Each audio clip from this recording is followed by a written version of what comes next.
Warning! The following contains spoilers for Digimon Adventure Tri Part 1, Part 2, and Part 3, so if you haven't watched any of those yet, then dude, you are further behind than I am, and you should go watch those before this video. If you're all caught up, then let's get to it! But before we get started, I do want to let you know that I will not be talking about Part 4 in this video. In this video, I will finally be getting my 5 cents worth about what happened in Part 2 and 3, which I have not yet covered. Also, at the time of this recording, I have not yet seen Part 4 of Digimon Adventure Tri. So, if there are problems that I have or questions that I have that I'm going to address in this part, but they have addressed or answered in Part 4, don't get ahead of me, I'm not there yet. And of course that means please avoid use of spoilers for Part 4 in the comments below. Okay, with that all said and done, now we can get started. So last we left off, Tai and the others had finished playing a game of Who's That Digimon, beat Alphamon with Omegamon, and met Meiko and Meikumon, the latest addition to the Digi-Destined squad. Oh my god, that was really hard to say for some reason. Now, I feel that the first episode in the second part of Digimon Adventure Tri was a bit of a filler kind of episode. The Digi-Destined decide to go to the hot springs to welcome their new friends Meiko and Meikumon. Not a whole lot is discussed in this episode plot-wise, but we do get a couple of tidbits here and there. First off, I don't know who this little dino dude is that keeps popping up, and I don't really care because I just want one.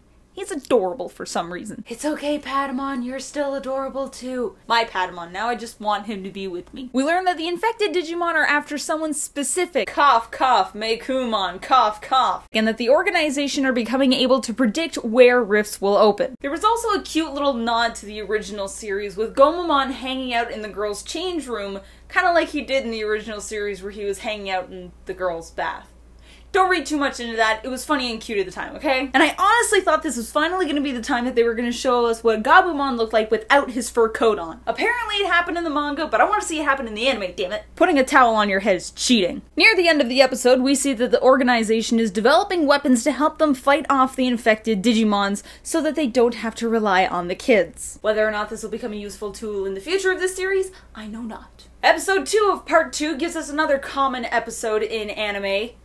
The school festival. However, what makes this episode worth watching so you're not just thinking filler, skip, is that it actually starts the character development sequence for Joe and Mimi, as well as going back to some of the issues that Tai and Matt are still having with one another. And the issue between those two are gonna last a while, so you might as well get used to it. I do feel, though, that Mimi's development point with girls getting mad at her for doing as she pleases as being leader of their class wasn't executed the best way. Her class is having a meeting to decide what they are going to do for the school's festival. And when they ask who would like to be class leader, Mimi is the only one to volunteer, even when they specifically ask if there's anybody else who would rather do the job. Then Mimi comes up with the idea to do a sports-like cafe. There are murmurs of people being unsure of the idea, but no one voices any actual concerns or counter opinions. And this is where it personally pissed me off. Some girls then have the gall to be rather rude about their dislikes for the idea. If you didn't like the ideas that were being presented, you should have said something in the meeting. That's the whole point of a meeting. Now, before people go crazy in the comments, which I'm sure they already have, I am fully aware that this is an anime, and it's for story reasons, and it is a major point in Mimi's character development arc.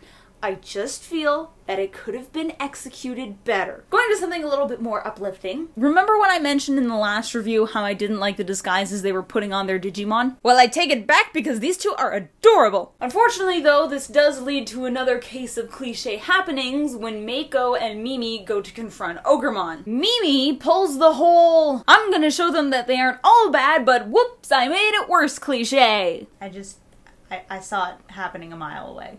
Also, Mimi, you are a liar! You told Ogremon that it wouldn't hurt, and then you decked him in the face! Liar! Oh, sup, Leomon? Just walk up here by yourself? I'd actually have loved to see the scene where Leomon got up to that office. Like, was Tai with him? Did he actually get up there by himself? Was he in the elevator with some kid and a parent and it was just like, don't worry about it, don't worry about it. It's a cosplay, it's costume. Don't panic.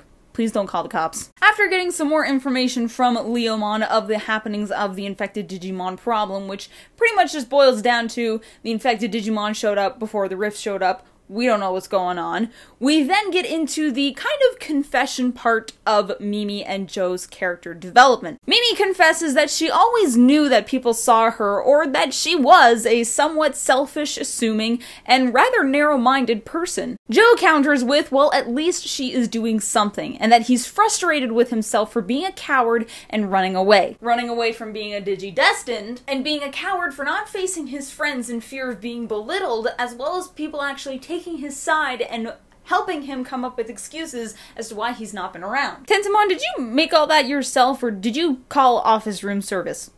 Do you even have thumbs? So Mimi and Joe's confession scene starts to give us a couple of ideas and answers as to the mystery email that Izzy receives. The email reads, "The two sides of the universe are like two sides of the same coin." This passage is clearly talking about how our world and the digital world are two parts of the same whole. One cannot exist without the other. The email then goes on to read, "Those who desire true power must know the darkness and go beyond." And with what we see Mimi and Joe starting to go through, it is quite clear that in order for them to gain more power, they must see their faults and face them, see their own darkness, and go beyond it. And this actually gives me a chance to talk about Joe and Gomamon's relationship with one another. Even as a kid, I love the pairing of these two characters even more than any of the other characters. We know even as a kid that Joe was a more cautious, safety-conscious, cowardly, quiet, and even was more skeptic sometimes than any of the other kids. But Gomamon was always the one that pushed Joe to be more or do more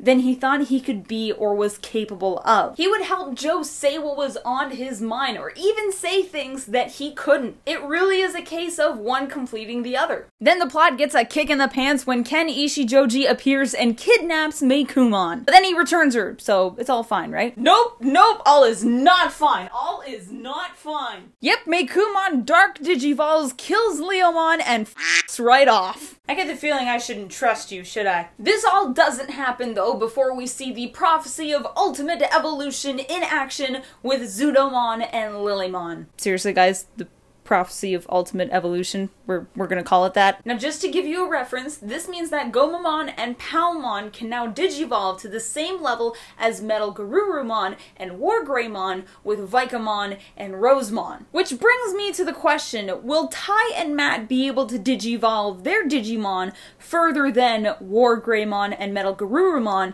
but not as Alphamon? I mean, when Agumon and Gabumon first digivolved into Wargreymon and Metal Garurumon, it wasn't because young Tai and Matt found their inner darkness and faced it. No, it was because Kari and TK had their Digimon, Anjumon and Anjawumon, shoot their arrows at their older brothers. Yeah, you heard me. They shot them, but it was with light and hope or something, so it's okay. So once Matt and Tai face their inner darkness, does that mean that they're going to be able to digivolve Agumon and Gabumon into something stronger than Alphamon that isn't Omegamon? Yeah, remember when I talked about that in my first review of part 1? Fun tidbit, but the person that voiced Ken in the Japanese version of Digimon Adventure Season 2 was Romy Park. Now, if that name sounds familiar, that's because it's the same person that voiced Toshido and Ed from FMA and Bleach. I freaked out a little bit. So anyway, I'm going to leave this episode here because I have a lot more to say about part 3 before we even get to part 4, and I know that I've been bombarding you guys with longer episodes recently, so I wanted to try to keep these ones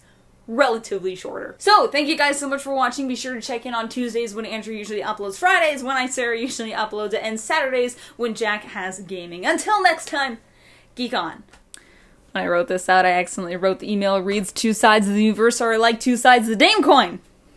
That's right.